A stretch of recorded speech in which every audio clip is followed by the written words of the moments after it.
वक्त सिखा रहा है तो सीखेंगे भी, और जो आज हार गए तो पक्का कल जीतेंगे भी। नमस्कार प्यारे साथियों, मैं प्रमोद पासवान स्वागत करता हूं आपको अपने यूट्यूब प्लेटफॉर्म साइंस वैक से। उम्मीद करते हैं जहां होंगे आप लोग कुशल मंगल से होंगे।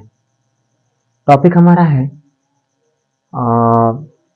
High school science previous year का जो पेपर 2022 का सेट 824 कोड BN, जिसमें से खंड क मीन्स भौतिक विज्ञान के 3 प्रश्न 3 का क हम लोग कर चुके हैं, जिसमें प्रश्न था 2, 3 और 6 ओम के प्रतिरोधों को किस क्रम में जोड़ दिया जाए कि एक बार परिणामी प्रतिरोध 4 ओम का हो और एक बार कितना हो, 1 ओम का हो। फिर उसके बाद वाला ही प्रश्न अथवा वाला है, कह रहा एक विद्युत चालक का प्रतिरोध किन किन बातों पर निर्भर करता है, समझाइए।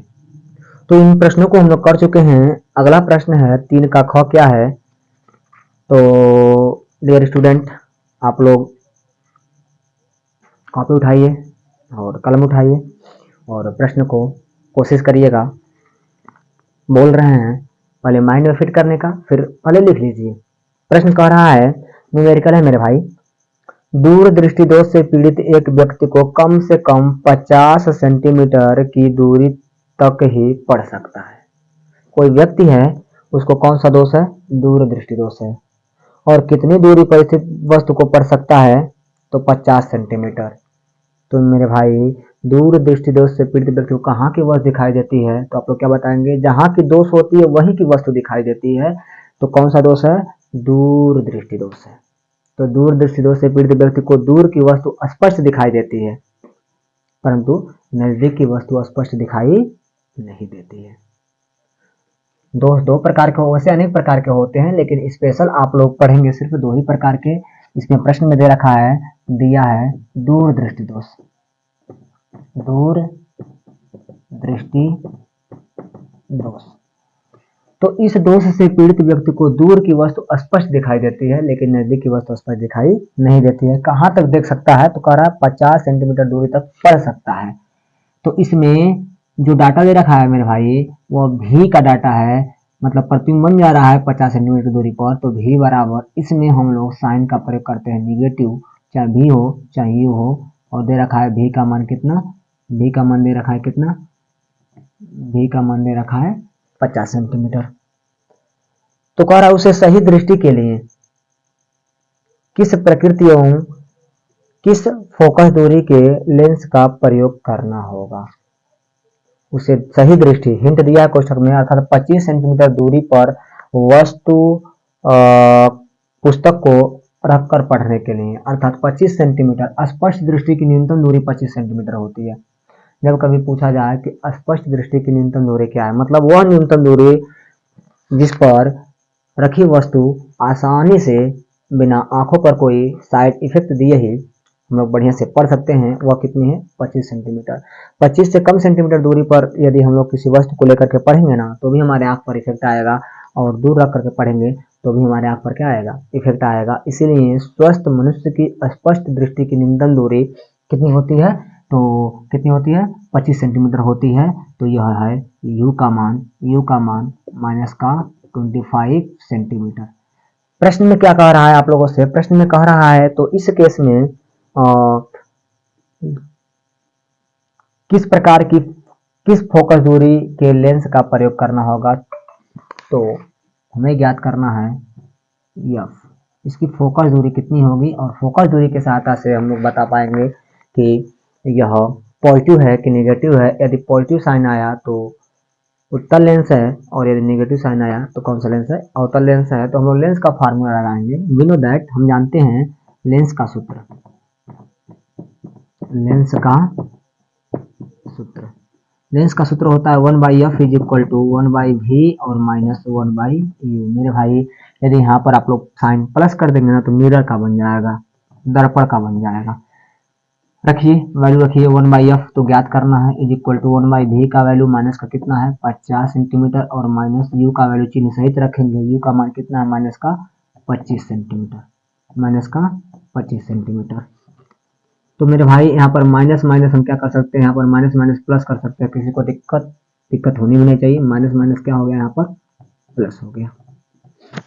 और इसका एलसीएम कितनी होगी मेरे भाई, इसका एलसीएम कितना होगा, तो इसका एलसीएम होगा 50, क्योंकि 50 50 से भी कटेगा, 50 25 से भी कटेगा। दोनों संख्याओं से कटने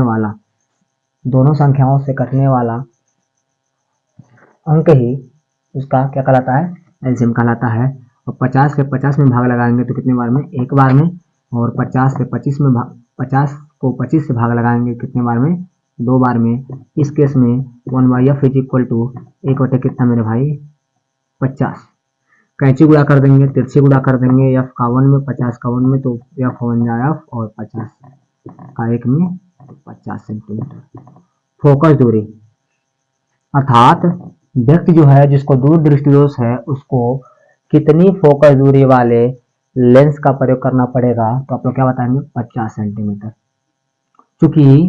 चूंकि जो फोकस दूरी है f पॉजिटिव है, f क्या है, पॉजिटिव है, इसलिए उत्तल लेंस का प्रयोग करना पड़ेगा। किस लेंस का, उत्तल लेंस का। और एक छोटी सी हिंट, जो दोष होता है उससे एक अक्षर बढ़ा देते हैं तो उस दोष के निवारण का लेंस मिलता है। जैसे दूर, ऐसा लेंस मतलब इसमें 3 अक्षर हो, तो दूर दृष्टि दोष के निवारण के लिए, दूर दृष्टि दोष के क्या करने के लिए, निवारण के लिए कौन सा, उत्तल लेंस। क्लियर मेरे भाई। निकट दृष्टि दोष के निवारण के लिए, निकट दृष्टि दोष के निवारण के लिए कौन सा लेंस का प्रयोग करेंगे, तो आप लोग क्या बताएंगे, 3 अक्षर है, एक अक्षर बढ़ा दीजिए तो अवतल लेंस। तो उम्मीद करते हैं यह आप लोग को बेटर तरीके से समझ में। बढ़ते हैं हम लोग क्वेश्चन नंबर 4 की ओर। क्वेश्चन का जो खाका है ऑलरेडी हम लिख चुके हैं। प्रश्न में कह रहा है कि R1 यह है 10 ओम का, जितना R2 है उतना ही R3 है, जितना R2 है उतना ही क्या है, R3 है, और दोनों कितने ओम के हैं, तो आप लोग क्या बताएंगे, 20 ओम के हैं। ये जो साइन दिख रहा है ये ओम है, और यह जो दिख रहा है जिग जैसा लाइन, जो रैंडम मोशन जैसा लाइन दिख रहा है ना, टेढ़ी मेढ़ी, इसको बोलते हैं प्रतिरोध। इसमें तो R से लिखा गया, R फॉर होता है रेजिस्टेंस, रेजिस्टेंस का हिंदी होता है प्रतिरोध। तो R 10 ओम का है, R2 R3 20 ओम के हैं, यह भी 20 का है, यह भी 20 का है। R4 R5 R6 कितने ओम के हैं, 30 ओम का है 30 का है, तो ये भी 30 का है, ये भी कितने का है, 30 का है। क्लियर। तो कह रहा है कि परिपथ को 12 वोल्ट की बैटरी से संयोजित किया गया है। देखेंगे मेरे भाई, इस परिपथ को एक एमीटर लगाया गया है, और क्या लगाया गया है, बैटरी लगाया गया है, और एक बंद कुंजी है। यदि हई डॉट नहीं रहेगा बीच में तो कुंजी खुली है, और यदि डॉट है तो कुंजी क्या है, बंद है। जब इसको प्रेस करते हैं, इसको ऑन करते हैं, तो प्लस टर्मिनल से, जो बड़ा वाला होता है ना उसको प्लस बोलते हैं, जो छोटा वाला होता है उसको क्या बोलते हैं, माइनस बोलते हैं। बैटरी का एक प्लस टर्मिनल होता है, एक माइनस टर्मिनल होता है। सेल में भी एक उभरा होता है, एक प्लेन होता है। उभरे हुए पार्ट को हम लोग बोलते हैं प्लस टर्मिनल, और प्लेन वाले पार्ट को हम लोग क्या बोलते हैं, माइनस टर्मिनल।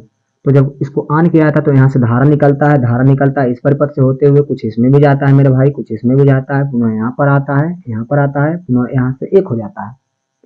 पुनः यह जो धारा है इसमें बढ़ जाता है, और इसमें बढ़ जाता है, और इसमें बढ़ जाता है, यह पहुंचता है इस संधि पर, यह भी पहुंचता है इस संधि पर, और यह भी पहुंचता है मेरे भाई इस संधि पर, और यहाँ आकर के तीनों मिल करके एक हो जाते हैं, और प्लस निकलता है, और माइनस में क्या हो जाता है, समाहित हो जाता है। यह धारा का नियम है। तो इसमें जो बैटरी दे रखा है वो 12 वोल्ट की है। बैटरी कितने वोल्ट की है, 12 वोल्ट की है। क्या ज्ञात करना है इस प्रश्न में, कह रहा है ज्ञात करिए आप कुल प्रतिरोध, इस टोटल प्रतिरोध, परिणामी प्रतिरोध कितने हैं, यही मेरे भाई हमें क्या करना है, ज्ञात करना है। क्लियर। उसके बाद बैटरी से प्रवाहित धारा कितनी होगी ये हमें ज्ञात करना है। तो कोई ध्यान रहे, यदि हम लोग श्रेणी क्रम और समांतर क्रम पढ़े हैं मेरे भाई ना, तो इस प्रश्न को आंखों आंखों में उड़ा सकते हैं। खाली हमें ये देखना है श्रेणी क्रम कहाँ है, समांतर क्रम कहाँ है मेरे भाई। तो आप लोग को क्या बताए थे, प्रीवियस जो पढ़ा हुआ है प्रैक्टिस सेट का प्रथम वीडियो जो है ना आप लोग का फिजिक्स का, उसको जाकर देखिए, बहुत ही बेटर तरीके से एनालिसिस किया गया है, व्याख्या की गई है श्रेणी क्रम का, समांतर क्रम का। फिर भी यहाँ पर हम एक बार फास्ट ट्रैक रिवीजन के लिए समझा दें आप लोगों को। पहले प्रतिरोध का दूसरा सिरा दूसरे प्रतिरोध के पहले सिरे से, और दूसरे का दूसरा तीसरे के पहले से, ऐसे जहां पर सीरीज मिलता है, ऐसे यहाँ पर क्रम मिलता है ना, उसको लोग क्या बोलते हैं, श्रेणी बोलते हैं। और जहां पर प्रत्येक प्रतिरोध का पहला सिरा पहले सिरे से, प्रत्येक प्रतिरोध का दूसरा सिरा दूसरे सिरे से जुड़े होते हैं ना, ऐसे समायोजन को हम लोग कौन सा समायोजन बोलते हैं, समांतर बोलते हैं। देखिए इसका यह जो ऊपर वाला R2 है और नीचे वाला R3 है, इसका पहला इसके पहले से जुड़ा है, यहाँ पर देख सकते हैं। और इसका जो है दूसरा इसके चौथे से जुड़ा है, दूसरे से जुड़ा है, देख सकते हैं। यहाँ पर R4 R5 R6 सभी का जो पहला सिरा है ना, पहले से जुड़ा हुआ है, और इन सभी प्रतिरोधों का जो दूसरा सिरा है ना, कहाँ पर जुड़ा है, दूसरे सिरे पर। तो हम लोग बेहिचक कह सकते हैं कि यह जो है ना, यह जो है समांतर में है, और यह किस क्रम में है, समांतर क्रम में है। जो ही इसको सरल करेंगे, जो ही इसको सरल करेंगे तो यह मिलकर के एक तुल्य प्रतिरोध बनाएगा, और जो ही इसको सरल करेंगे यह मिलकर के क्या बनाएगा, एक तुल्य प्रतिरोध बनाएगा मेरे भाई। तो हम सरल करना प्रारंभ करते हैं, क्वेश्चन को ध्यान रहे। चित्र से स्पष्ट है, चित्र से कौन कौन, तो आप लोग क्या बताएंगे, R2 R3 तथा R3 किस क्रम में है, तो पार्श्व क्रम को समांतर क्रम कहा जाता है, में जुड़े हैं। तो फार्मूला क्या होता है, 1/r इज इक्वल टू, जब पार्श्व क्रम में जुड़े हुए होते हैं तो इनका जो परिणामी प्रतिरोध होता है ना, परिणामी प्रतिरोध होता है, इन पूरे का क्या होता है, व्युत्क्रम के बराबर होता है। तो यहाँ पर हो जाएगा कौन कौन है, R2 है और प्लस कौन है, R3 है। मान रखिए मेरे भाई 1/r is equal to 1/r2 का मान, R2 और R3 आपस में कितने हैं, R2 और R3 आपस में कितने हैं, 20 के, तो 20 plus 1/20, 1/r is equal to, ये हो जाएगा 20 और 1 कितने बार में, 1/10 बार में तिरछी गुणा कर देंगे, तो r बराबर कितना मेरे भाई, r बराबर कितना, 10। अब हम लोग चाहें तो इसको और इसको अब सरल करके यहाँ पर एक सीधी लाइन, कल्पना करिएगा मेरे भाई, इसको अदरवाइज दूसरे कलर से दिखा रहे हैं, इसको दूसरे कलर से दिखाएं, इसको सरल किए तो ये अब विलुप्त होकर के बन गया यहाँ पर बीच में, ये जो नीला वाला दिख रहा है ना, कितना ओम का हो गया, 10 ओम का, किसके बराबर है, R के बराबर। क्लियर। अब आप लोग चाहें तो इसको आप लोग क्या कर सकते हैं, इसको विलुप्त कर सकते हैं मेरे भाई, इसको क्या कर सकते हैं, विलुप्त कर सकते हैं। ओके, यह सॉल्यूशन है। सेकंड चित्र हम नहीं बनाना चाहते हैं, हम अपना टाइम बचाना चाहते हैं, आप लोगों को बेटर से बेटर कंटेंट देना चाहते हैं, इसीलिए इसको हम ऐसे कर दें। क्लियर मेरे भाई। अब ये दिख रहा है, ये भी किस क्रम में है, इस तीनों आपस में कैसे हैं, समांतर ही है। तो पुनः हम लोग देखेंगे, पुनः नाउ अब R4 R5 तथा R6 भी किसमें है, समांतर क्रम में जुड़े हैं। तो फार्मूला लगाएंगे 1/r, तो मान लीजिए 1/r डैश मान लेंगे, बराबर जो भी जुड़े हुए हैं उनका व्युत्क्रम 1/r4 है और R5 है और कौन है, R6 है। 1/r dash is equal to, सबका मान रखिए 1 कितना है, सभी तीनों एक दूसरे के बराबर हैं, 30, 1/30, 1/30, 1/r dash is equal to 30, 3, ये भी कितना, 1/10, r dash is equal to कितना, ये भी कितना, 10 ओम। तो इसको भी अब मिटा करके एक बीच में परिपथ बनाएंगे और ये कितना ओम का रहेगा, 10 ओम का रहेगा। अब सेकंड चित्र समझिए हमारा बन गया, कोई दिक्कत नहीं है। अब ये जो बना हुआ है ना, ये जो बना हुआ है यह R डैश है और इसका डाटा कितना है मेरे भाई, कितना है, 10 ओम, और R1 का मान कितना है, 10। अब देख सकते हैं इस प्रतिरोध का दूसरा का सिरा इसके दूसरे प्रतिरोध के पहले सिरे से, और दूसरे प्रतिरोध का जो दूसरा सिरा है ना, तीसरे प्रतिरोध के पहले से जुड़ा है तो अब जो है R1, R तथा R डैश श्रेणी क्रम में है। अब कौन कौन, R1, R तथा R डैश श्रेणी क्रम में जुड़े हैं। तो श्रेणी क्रम का फार्मूला क्या होता है, मान लेंगे यहाँ पर R डबल डैश मान लेंगे, क्या होता है R1 plus R plus R dash, मतलब जो भी हैं सबको हम लोग क्या कर लेते हैं, जोड़ लेते हैं। तो R double dash is equal to 10 इसका भी है, 10 इसका भी है, 10 इसका भी है, अर्थात टोटल कितना हो जाएगा, R डबल डैश का मान परिणामी कितना आ जाएगा मेरे भाई, परिणामी कितना आ जाएगा 30 ओम। क्लियर। फर्स्ट का सॉल्यूशन हो गया। कुल प्रतिरोध कह रहा था, कुल प्रतिरोध कितना है, तो कुल प्रतिरोध कितना है 30 ओम है। ओके, बात कर ले यहीं पर हम लोग सेकेंड, बैटरी से प्रवाहित धारा। तो मेरे भाई एक बार देखिए, बैटरी का वोल्टता दिया हुआ है, विभव दिया हुआ है 12 वोल्ट की, रेजिस्टेंस दे रखा है R का मान परिणामी कितना है 30 ओम है। ओके, ज्ञात करना है क्या चीज, I का मान। तो इस केस में हम लोग लगाएंगे ओम का नियम। तो ओम के नियम से, ओम के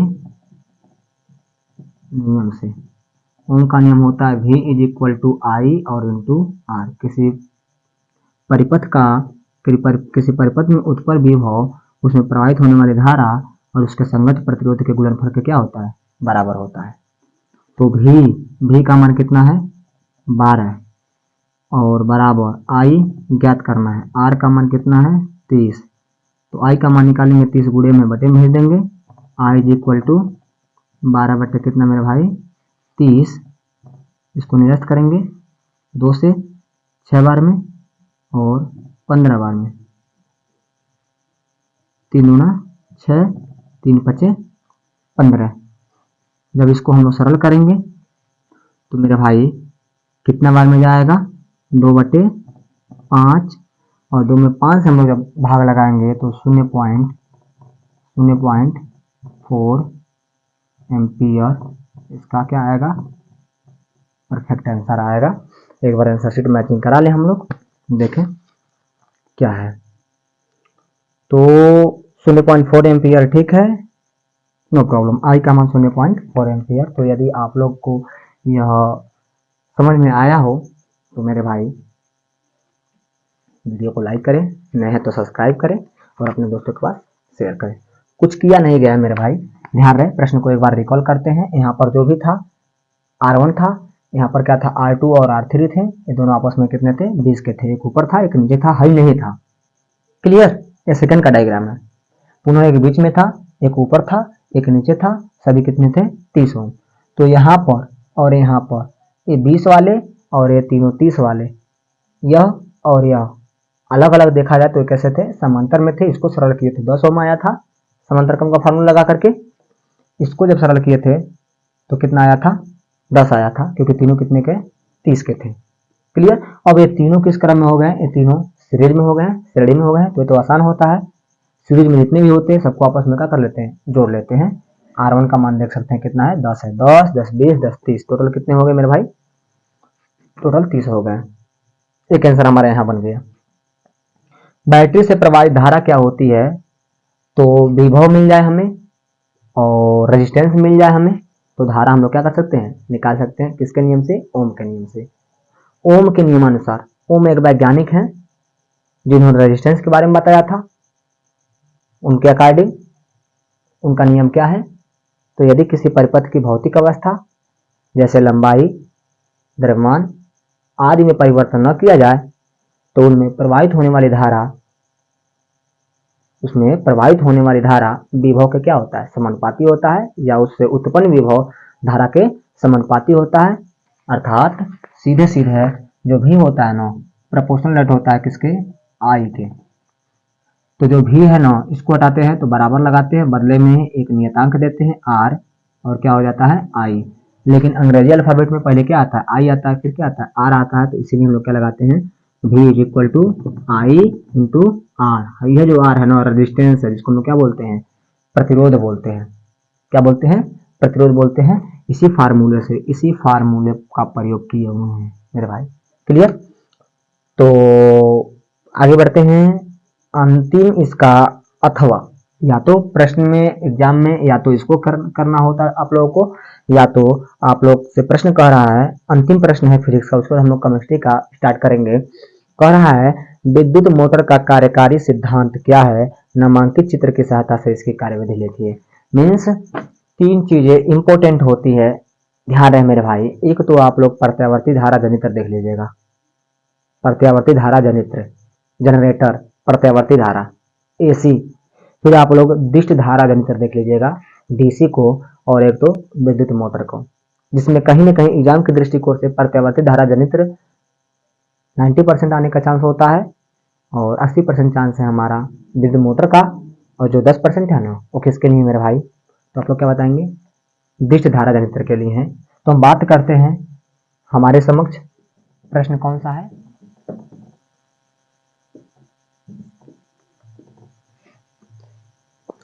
मेरे भाई बढ़ते हैं हम लोग अगले प्रश्न को की तरफ, मुख को मोड़ते हैं।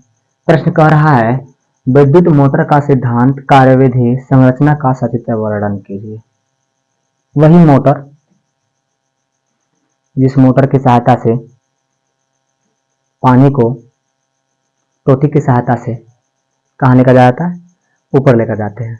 वैसे सिर्फ पानी के लिए नहीं प्रयोग किया जाता है, बहुत सारा हमारे पास एप्लीकेशन है, ठीक है। जैसे हम बात करें, जो सीलिंग फैन होती है उसमें मोटर लगा हुआ होता है, सेम मोटर है। क्लियर। आटा चक्की होती है उसमें भी लगा होता है, कोई दिक्कत नहीं है, अभी हम लोग सीखेंगे इसके एप्लीकेशन को भी। तो विद्युत मोटर होता क्या है, पहले हम इसको देखें। तो पहले इसका परिभाषा देखें, विद्युत मोटर है क्या।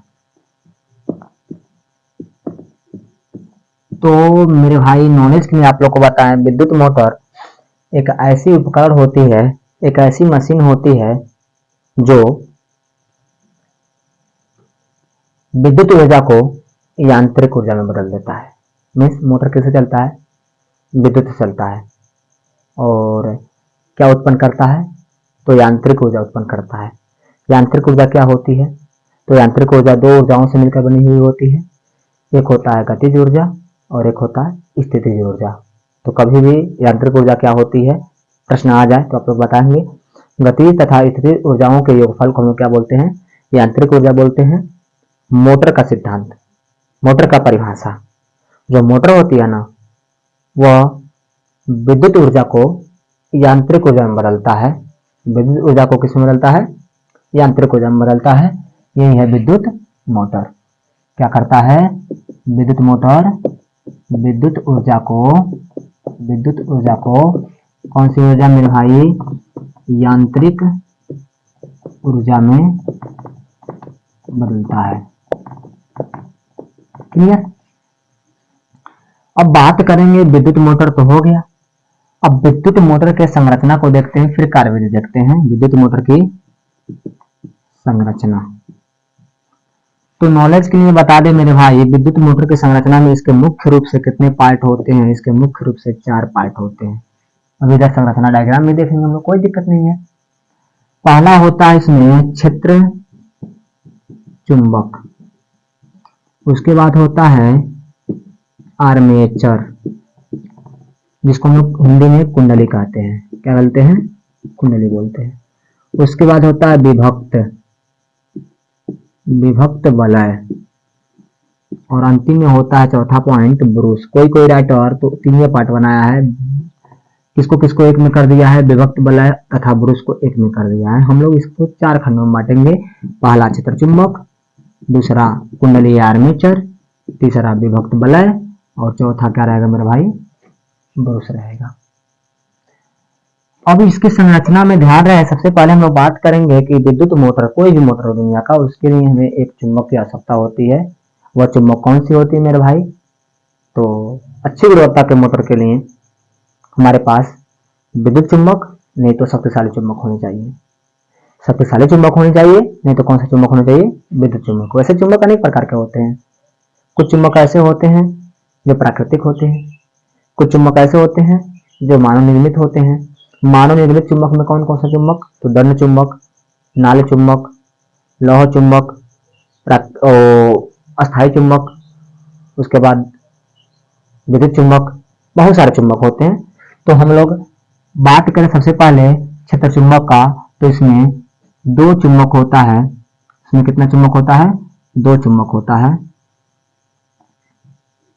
चलिए, और कोई भी चुंबक हो उसके दो सिरे होते हैं, एक नॉर्थ और एक कौन सा? साउथ। एक नॉर्थ और एक साउथ। यह नॉर्थ पार्ट है चुंबक का, और एक और सा पार्ट है मेरे भाई, साउथ पार्ट है। अब इसमें इसमें लगा होता है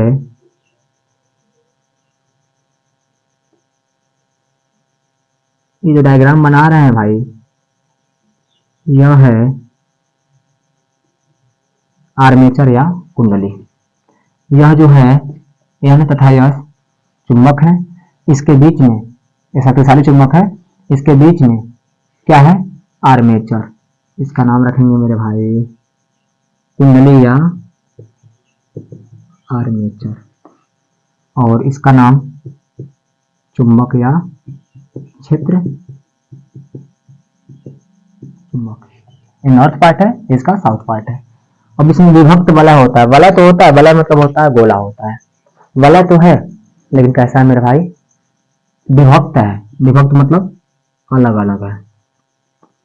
थोड़ा सा बड़ा बनाएंगे इसको। वलय तो है, लेकिन कैसा है मेरे भाई? क्या बताएंगे आप लोग? विभक्त है। तो यह जो डायग्राम है यह आर्मेचर है, और यह जो है दिख रहा है ना, इसको बोलते हैं विभक्त वलय। और विभक्त वलयों के संपर्क में रहता है मेरे भाई कार्बन का पत्ती, जिसको हम बोलते हैं ब्रूस बोलते हैं। क्या होता है? कार्बन का पत्ती, जिसको हम क्या बोलते हैं? ब्रूस बोलते हैं। और इन ब्रूसों से कनेक्टेड होता है बाहरी परिपथ। कौन सा परिपथ? बाहरी परिपथ।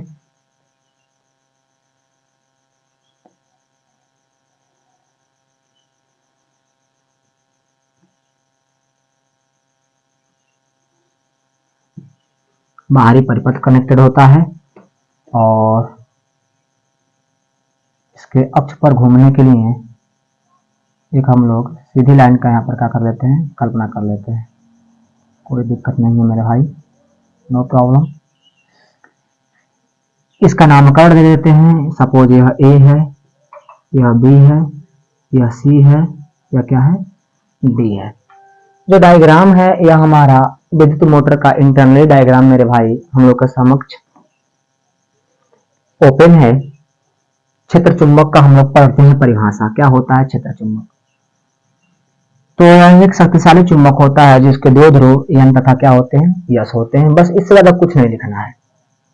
कभी भी जब विद्युत मोटर के बारे में आ जाए तो इतनी बातें, पहले तो विद्युत मोटर का परिभाषा, फिर संरचना में इसमें चार पार्ट होते हैं: क्षेत्र चुंबक, आर्मेचर जिसको कुंडली बोलते हैं, विभक्त वलय, और क्या होता है? ब्रूस होता है। फिर हम लोग क्या करते हैं? डायग्राम को बनाते हैं। ये रहा आप लोग का क्षेत्र चुंबक। इसके बीच में स्वतंत्र रूप से घूमने के लिए एक कुंडली को रख देते हैं, और कुंडली का जो अंतिम सिरा होता है उससे हम लोग विभक्त वलय को संपर्क कर देते हैं, और उसके बाद उससे कार्बन धातु का ब्रूस लगा देते हैं। क्या लगा देते हैं मेरे भाई? ब्रूस। इसको मान लें B1 है, और ये क्या है? यह B2 है। क्लियर? अब पढ़ते हैं इसकी परिभाषा को। हम लोग बात करेंगे किसकी? क्षेत्र चुंबक। तो मेरे भाई आप लोग कलम उठाइए, कॉपी उठाइए, और मेरे साथ साथ पहले तो समझिए, फिर आप लोग लिखने का कोशिश करिएगा, और कोशिश करिए पहले समझने का और अपने मन से लिखने का कोशिश करिएगा मेरे भाई। यह एक शक्तिशाली चुंबक होता है। चित्र चुंबक में यह एक शक्तिशाली चुंबक होता है। चित्र में एन तथा यस क्या है? चित्र चुंबक है। फिर से यह एक शक्तिशाली चुंबक होता है जिसके दो ध्रुव एन तथा यस चित्र में दर्शाए गए हैं। कोई दिक्कत नहीं है। फिर हम लोग सेकंड को देखें। सेकंड में आप लोग कैसे लिखेंगे? क्या आप लोग लिख पाइएगा? आर्मेचर या कुंडली का परिभाषा। आर्मेचर या कुंडली। सुनेंगे, यह एक धातु की आयताकार जिसका नाम A B C D, clear. यह एक धातु की आयताकार plate A B C D होती है जिसपे तांबे के अनेक पतले पतले फेरे क्या गए रहते हैं, लपेटे गए रहते हैं। फिर से वंस अगेन, यह एक धातु की एक आयताकार परत plate A B C D होती है और उस प्लेट पर, उस आयताकार कुंडली पर तांबे के बहुत पतले पतले फेरे क्या गए रहते हैं, लपेटे गए होते हैं। आप लोग छोटा सा जो मोटर होता है ना, उसको जब खोलिएगा तो देखिएगा, पाइएगा उसमें तांबे के बहुत पतले पतले क्या होते हैं, फेरे लपेटे गए होते हैं। वही तो है आप लोगों का क्या चीज, आर्मेचर या कुंडली। और उसमें से छोटा सा चुंबक निकलेगा, वही जो चुंबक है, उसी के चुंबक के बारे में क्या कर रहे हैं, बात कर रहे हैं। और लास्ट में जो पतला सा सीधा छोड़ा गया रहता है जिसमें पंखे वगैरह लगा करके क्या करते हैं, घूमने के लिए पंखे को घूमने के लिए लगाया गया रहता है ना, वही क्या है, तो आप लोग क्या बताएंगे, वही आर्मेचर या कुंडली का निकला हुआ क्या है, सिरा है, जो किससे कनेक्टेड होता है, तो आप लोग क्या बताएंगे, उसके अंदर देखा जाए तो उसमें विभक्त क्या होता है, वलय होता है, जो कुंडली के अंतिम सिरे को क्या करता रहता है, स्पर्श करता रहता है। क्लियर मेरे भाई। और इन विभक्त वलयों से दो पेच लगे हुए होते हैं जो किसके होते हैं, कार्बन के ब्रुश होते हैं।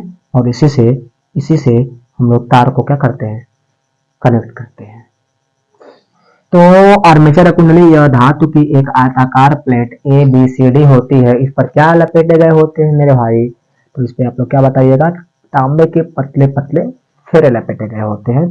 तांबे के तार के बहुत पतले पतले फेरे लपेटे गए होते हैं। क्लियर। फिर बात करेंगे तीसरा विभक्त वलय। विभक्त वलय ध्यान है, यह एक धातु का गोलाकार छल्ला होता है जो बीच से कटा हुआ होता है। क्लियर। यह एक धातु का एक गोल छल्ला होता है जो बीच से कटा हुआ होता है, जिसे हम लोग क्या बोलते हैं, विभक्त वलय बोलते हैं। यह किस धातु का बना हुआ होता है मेरे भाई, तो मैक्सिमम मोटर में पीतल धातु का छल्ला होता है। क्लियर। यह धातु का एक छल्ला होता है जो बीच से क्या हुआ होता है, कटा हुआ होता है, जिसको हम लोग क्या बोलते हैं, विभक्त वलय होते हैं। क्लियर। चौथा पॉइंट हम लोग देख रहे हैं, अंतिम पॉइंट इसका रहेगा संरचना में, विभक्त वलय हो गया है। अब हम लोग बात करेंगे ब्रूस का। तो लिखेंगे इसमें कि विभक्त वलय के दोनों छोर पे, विभक्त वलय के दोनों छोर पे कार्बन धातु की पत्ती लगी हुई होती है, जिसे क्या बोलते हैं, ब्रूस बोलते हैं। चित्र में B1 और B2 क्या है, कार्बन ब्रूस है। विभक्त वलय के दोनों छोर पे, दोनों सिरे पे लिखने का प्रयास करिए मेरे भाई। विभक्त वलय के दोनों छोर पे, दोनों सिरे पर कार्बन धातु का पत्ती लगी हुई होती है। किस धातु की होती है, तो आप लोग क्या बताएंगे, कार्बन धातु की। किस धातु की पत्ती लगी हुई होती है, कार्बन धातु की पत्ती लगी हुई होती है, जिसे हम क्या होते हैं, ब्रूस कहते हैं। चित्र में B1 और B2, B1 और B2 क्या होते हैं मेरे भाई, ब्रूस होते हैं। किसी को दिक्कत इस पूरे टॉपिक में, किसी को दिक्कत, यदि कोई दिक्कत न हो तो हम इसके हाँ, यहाँ रहा भाई साहब, कार्यविधि का वर्णन कर दें, किसी को दिक्कत न हो तो ओके, होनी नहीं चाहिए मेरे भाई। चलिए आते हैं पॉइंट पे। अब बात करेंगे, देखिए संरचना में हो गया 4 पॉइंट लिखने के बाद, अब हम लोग बात करेंगे इसकी क्या चीज, मैकेनिज्म, क्रिया विधि। चलिए आते हैं इंटरनली इसके प्रोसीजर पर क्या होता है। जब यह जो कुंडली होती है जो कार्य करती है किसके हिसाब से, तो मोस्ट इंपोर्टेंट आप लोग जानिएगा, क्योंकि थ्योरी भी आया आता है, फ्लेमिंग का बाएं हाथ का नियम। किसका, फ्लेमिंग का बाएं हाथ का नियम। हाँ माय डियर स्टूडेंट, इसमें फ्लेमिंग के दाएं और बाएं हाथ का नियम भी हम लोग पढ़ेंगे। लेकिन जो विद्युत मोटर है ना, किसके सिद्धांत पर कार्य करता है मेरे भाई, तो आप लोग क्या बताएंगे, विद्युत मोटर फ्लेमिंग के बाएं हाथ के नियमानुसार काम करता है। सर ये बाएं और दाएं हाथ का क्या रोल है, नहीं नियम समझ में आ रहा है। ये बाएं हाथ का नियम क्या है, दाएं हाथ का नियम क्या है। तो चल रहे हैं ऐसे हम लोग समझ लें कि इन फ्यूचर कभी भी फ्लेमिंग का बायां हाथ हो या फ्लेमिंग के दाएं हाथ का नियम हो, इन फ्यूचर कभी भी बाउंस नहीं करने वाली है। तो सीखते हैं फ्लेमिंग के बाएं हाथ का नियम। ध्यान रहे, फ्लेमिंग के बाएं हाथ मीन्स हमारा बाएं हाथ, कोई दिक्कत नहीं है, लेकिन हम फ्लेमिंग नहीं है मेरे भाई। My name is Pramod Paswan. Fleming के अनुसार यदि बाएं हाथ की हथेली को इस प्रकार फैलाएं, फिर से देखेंगे मेरे भाई, आप लोग का पूरा फोकस हमारे कहाँ होना चाहिए, हाथों पर होना चाहिए। फ्लेमिंग के अनुसार, फ्लेमिंग के बाएं हाथ के नियमानुसार यदि हम अपने बाएं हाथ की हथेली को, बाएं हाथ की हथेली के अंगूठे और उसके पास वाली 2 अंगुलियां, फिर से बाएं हाथ की हथेली के अंगूठे और उसके पास की कितनी अंगुलियों को, 2 अंगुलियों को इस प्रकार फैलाएं, इस प्रकार फैलाएं कि तीनों एक दूसरे के लंबवत रहें। फिर से फ्लेमिंग के बाएं हाथ के अनुसार यदि हम अपने बाएं हाथ के अंगूठे और उसके पास वाली 2 अंगुलियों को इस प्रकार फैलाएं कि तीनों ही एक दूसरे के कैसे हों मेरे भाई, तीनों ही एक, कल्पना करिए एक रेखा है और उस पर क्या है, लंब है। कितने इसका कोण बन रहा है, दिख पा रहा है मेरे भाई, दिख रहा है। ओके, हम भी पीछे कैमरा लगाए हुए हैं, देख रहे हैं कि हाँ हमारा वीडियो चल रहा है कि नहीं। तो कई बार धोखा हो जाता है, वीडियो ऑटोमेटिक बंद हो जाता है, फिर दिक्कत होती है, ऐसा लगता है कि मानो कलेजा ही निकल गया हो। जब पता चलता है कि 1 घंटे का लेक्चर बन गया और उसमें वीडियो नहीं अपलोड हुआ है, कभी कभी वायर से चली जाती है, तो कितनी दिक्कत होती है समझ सकते हो आप लोग। ठीक है, 1 घंटे की मेहनत बेकार जाती है मेरे भाई। चलिए खैर, मेहनत इंसान की मॉरल ड्यूटी होनी चाहिए। ध्यान रहे, बाएं हाथ की अंगूठे और उसके पास वाली 2 उंगलियों को इस प्रकार फैलाएं कि तीनों ही एक दूसरे के, देखिए मेरे भाई, इसको एक रेखा समझिए और उस पर इस क्या है, लंब है। क्लियर, तीनों एक दूसरे के कैसे हों, तीनों एक दूसरे कैसे हों, लंबवत हों। तो इस केस में ये जो अंगूठा है मेरे भाई ना, अंगूठा है एक चालक पर लगने वाला बल बताएगा, क्योंकि बिना अंगूठे का हम किसी चीज पर बल नहीं लगा पाएंगे। ट्रिक है, बिना अंगूठे की सहायता से किसी चीज पर हम बढ़िया से बल नहीं लगा पाएंगे। तो ये जो अंगूठा है चालक तार पर लगने वाला बल बताएगा, और जो ये अंगूठे की पास वाली पहली अंगुली है ना, यह विद्युत क्षेत्र बताएगा। क्या बताएगा, विद्युत क्षेत्र। लेकिन इसमें हम लोग चुंबकीय क्षेत्र पढ़ रहे हैं ना, तो हम लोग क्या बोलेंगे, चुंबकीय क्षेत्र बताएगा। और यह जो अंगूठे के पास वाली जो दूसरी अंगुली है, मीन्स या मिडिल वाली जो अंगुली है, बीच वाली अंगुली है, ठीक है, इन तीनों के बीच में नहीं मेरे भाई, 5 अंगुलियों के सबसे बीच में है, ये धारा बताएगा। यदि हम बाएं हाथ के हथेली को इस प्रकार फैलाएं कि अंगूठा और उसके पास वाली 2 अंगुलियों को इस प्रकार फैलाएं कि तीनों ही एक दूसरे के लंबवत हों, तो इस केस में आप लोग बताइए अंगूठा क्या लगाएगा, गुड, बल लगाएगा। यह क्या लगाएगा, यह क्या उत्पन्न करेगा, यह किसको बताएगा, तो चुंबक का एक अपना एक क्षेत्र होता है जिसको हम क्या बोलते हैं, चुंबकीय क्षेत्र। और यह क्या बताएगा, यह क्या बताएगा, ये बीच वाली, ये बीच वाली अंगुली क्या बताएगी मेरे भाई, ये देखिए बीच वाली अंगुली क्या बताएगी, चालक तार में बहने वाली धारा बताएगी। क्लियर, तो एक कार्यविधि में जरूर लिखेंगे हम लोग कि विद्युत मोटर जो है यह फ्लेमिंग के बाएं हाथ के नियमानुसार काम करता है। क्लियर, और सपोज आप लोग के माइंड को फिट करने के लिए सपोज करिए ये अंगूठा हो, क्लियर, ऐसे ही है, और यह कोई अंगुली हो, ऐसे करके बना दिया गया, कोई दिक्कत नहीं है, नो प्रॉब्लम मेरे भाई। क्लियर, और यहाँ पर ये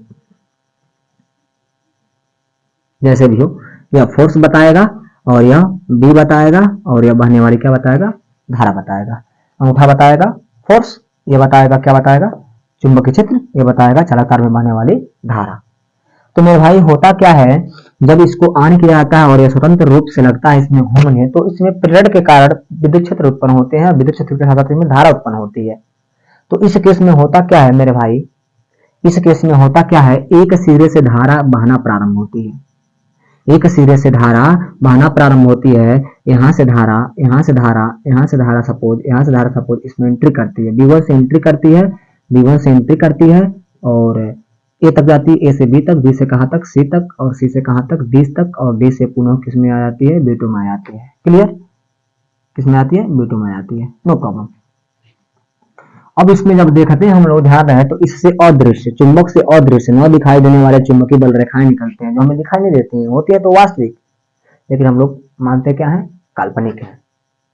चुंबक से न दिखाई देने वाली चुंबकीय बल रेखाएं निकलती हैं जो उत्तरी ध्रुव से निकलती हैं, मीन्स नॉर्थ से निकलती हैं और साउथ में क्या होती हैं, समाहित हो जाती हैं।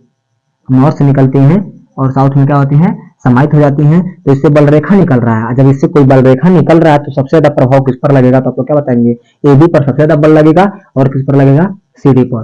क्यों, क्योंकि इसके बीच में डायरेक्ट यही तो आ रहा है ना, और बी सी और ए डी पर नहीं लगेगा क्योंकि यह इसके अनुदिश है, ये से निकलने वाले चुंबकीय क्षेत्र क्या है, अनुदिश है। तो बी सी और ए डी एक दूसरे के समांतर और प्रति समांतर, चुंबकीय क्षेत्र के समांतर और प्रति समांतर।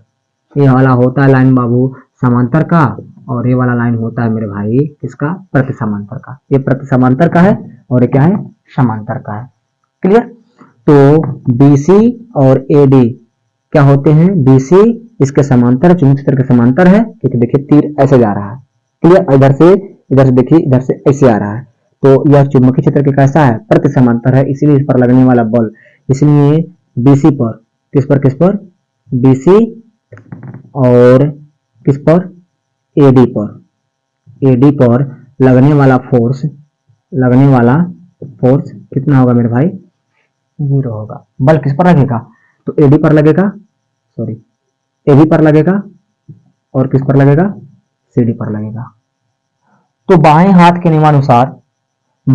नियमानुसार CD पर एक बल ऊपर लगेगा मेरे भाई। बाएं हाथ के नियमानुसार मतलब एंटी क्लॉकवाइज, घड़ी के विपरीत दिशा में, 1 12 11 10 ऐसे घूम रहे हैं ना, कि 1 2 3 4 5 ऐसे नहीं, एंटी क्लॉकवाइज घूम रहे हैं। तो इस केस में इस पर जो बल लगेगा मेरे भाई ना, इस पर जो बल लगेगा ना, ऊपर की ओर लगेगा। किधर लगेगा, ऊपर की ओर लगेगा। इस पर सीडी पर एक बल ऊपर की ओर लगेगा। जब इस पर ऊपर की ओर लगेगा तो AB पर किधर लगेगा मेरे भाई, तो आप लोग क्या बताएंगे, AB पर जो बल लगेगा ना, कैसे लगेगी, नीचे की ओर लगेगी। फॉर एग्जाम्पल के दृष्टिकोण से हम लोग देखें तो सपोज करिए यह A है, यह B है, यह C है, यह D है। मैचिंग करिए, A B C D, A B C D, यहां से निकला हुआ है कोई पतली रॉड। क्लियर। इसको देखिए, तो जब हम कह रहे हैं यह AB पर बल नीचे की ओर लगेगा और CD पर बल कहाँ लगेगा, ऊपर की ओर लगेगा। लगाइए, इस पर बल लगाइए, इस पर ऊपर की ओर बल लगा रहे तो कहाँ जा रहा है, नीचे आ रहा है। क्लियर। जब एक राउंड पलट जा रहा है तो देखिए यह सिरा इधर गया और यह सिरा इधर गया। फिर से समझने का कोशिश करिए मेरे भाई, ABCD इसको लगा रहा है नीचे की ओर बल, तो वही कहाँ आ रहा है, ऊपर की ओर आ रहा है। और ये क्या हो गया, पलट गया। ये लेफ्ट का राइट हो गया, राइट का क्या हो गया, लेफ्ट हो गया। तो जब कुंडली अपनी ऊर्ध्वाधर स्थिति में आती है ना, तो ब्रशों से कनेक्शन क्या होता है, छूट जाता है। फिर भी किसके कारण, जड़त्व के कारण यह घूमता रहता है। क्लियर। और एक पूरे चक्कर में जो धारा होती है वो उत्क्रम हो जाती है, व्युत्क्रम हो जाती है, उल्टा हो जाती है। अब इससे निकल रहा है ना, एक चक्कर के बाद इससे लगता है निकलने। मेरे भाई बात को समझने का कोशिश करिए क्रिया विधि में, कि जब कुंडली को क्षेत्र चुंबक में स्वतंत्र रूप से घुमाया जाता है तो इसमें फ्लेमिंग के बाएं हाथ के नियमानुसार कार्य होता है। क्लियर। AB पर बल लगता है नीचे की ओर और CD पर बल लगता है किधर, ऊपर की ओर। जब कुंडली अपनी ऊर्ध्वाधर स्थिति में आती है तो जड़त्व के कारण वो क्या करती रहती है, घूमती रहती है, जिससे एक चक्कर पूरा लगाने में धारा की दिशा क्या होती है, बदल जाती है, उत्क्रम हो जाती है। इतनी बातें हम लोग जरूर लिखेंगे। उसके बाद बात करेंगे इसका उपयोग कहाँ कहाँ होता है, या धारा की या इसकी क्षेत्र की तीव्रता को बढ़ाने के लिए हम लोग क्या क्या कर सकते हैं। तो धारा यदि बढ़ाएंगे तो इसका वर्किंग प्रोसीजर और हाई हो जाएगा। और बढ़िया से इसको वर्क करना है तो इस पर जो चुंबकीय क्षेत्र जो तार लपेटे गए होते हैं ना, इस पे किस पे, आर्मेचर पे, उसको भी हम लोग क्या करते हैं, तारों की संख्या, फेरों की संख्या को बढ़ा देते हैं। क्लियर। और यहाँ पर शक्तिशाली और ज्यादा शक्तिशाली चुंबक रख देंगे तो इसकी वर्किंग क्षमता और ज्यादा बढ़ जाएगी। इसकी क्षमता किस प्रकार बढ़ाया जा सकता है, पहली बात धारा के मान को बढ़ा करके मोटर की क्षमता को बढ़ाया जा सकता है। दूसरी बात, क्षेत्र चुंबक जो होते हैं अच्छी क्वालिटी का लगा करके चुंबक की क्वालिटी को बढ़ाया जा सकता है। तीसरी बात, इसका जो एरिया है ना आर्मेचर या कुंडली का, इसको बड़ा करके चुंबक की जो मोटर होती है उसकी क्वालिटी को हम लोग क्या कर सकते हैं, बढ़ा सकते हैं। चौथी बात, इस पर फेरों की संख्या को बढ़ा करके इसकी दक्षता को हम लोग क्या कर सकते हैं, बढ़ा सकते हैं। क्लियर। तो उम्मीद करते हैं यह टॉपिक आप लोग को समझ में आया होगा। रही बात इसके उपयोग की, तो फैन की जो मोटर होती है ना, उसमें लगा हुआ होता है। सीलिंग में फैन होती है दीवार की, ठीक है, कोई भी फैन हो उसमें होता है, मोटर होता है। क्लियर। उसका आटा चक्की जो होती है ना, आटा गेहूं पीसने की जो चक्की होती है उसमें भी लगाई जाती है। क्लियर।